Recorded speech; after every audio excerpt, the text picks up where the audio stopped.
Hello everyone. Today's story begins with a rumor that should have been exciting for fans, but instead exposed how unstable Kim Soo Hyun's comeback path remains.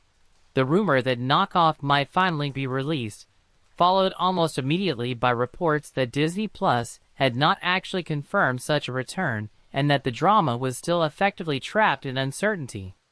The Korea Times reported on March 2, 2026, that comeback rumors had reignited around Knockoff, the Disney Plus series starring Kim Soo Hyun and Jo Bo-ah, after the show was postponed in March 2025, 1 month before its planned release window. That postponement followed the resurfaced allegations connected to Kim Soo Hyun, which Kim denied, while his commercial relationships and public events were already being affected. This is the kind of industry silence that creates theories. When a platform does not release a nearly completed high-profile drama, fans begin reading every small signal.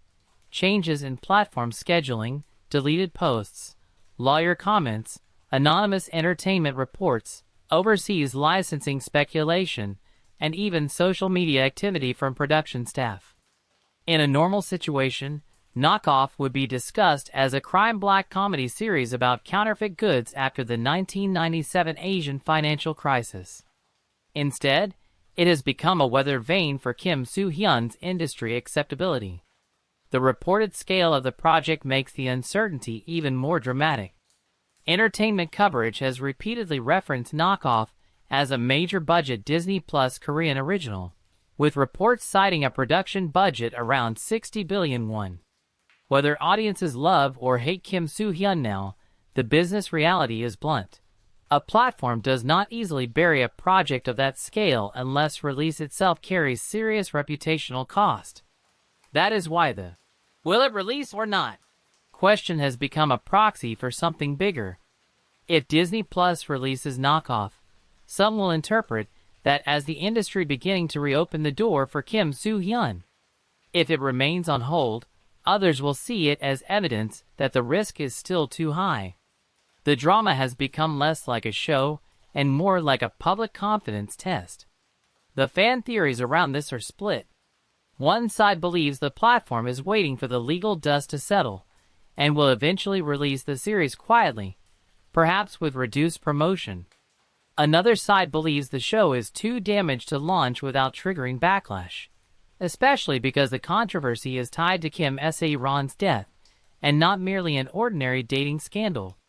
A third group argues that the platform may be calculating international demand differently from Korean public sentiment, because global viewers sometimes separate scandal and content more readily than domestic advertisers do. What makes this so interesting is that Kim Soo Hyun's actual performance in Knockoff remains unseen. No one can judge whether it is brilliant, weak, transformative, or disappointing. The public is judging a drama that has not been allowed to exist publicly, based almost entirely on the actor's off-screen crisis. So the most fascinating question is not simply whether Knockoff will finally appear. It is whether a delayed drama can still become a comeback vehicle after spending so long as a symbol of why the comeback was impossible.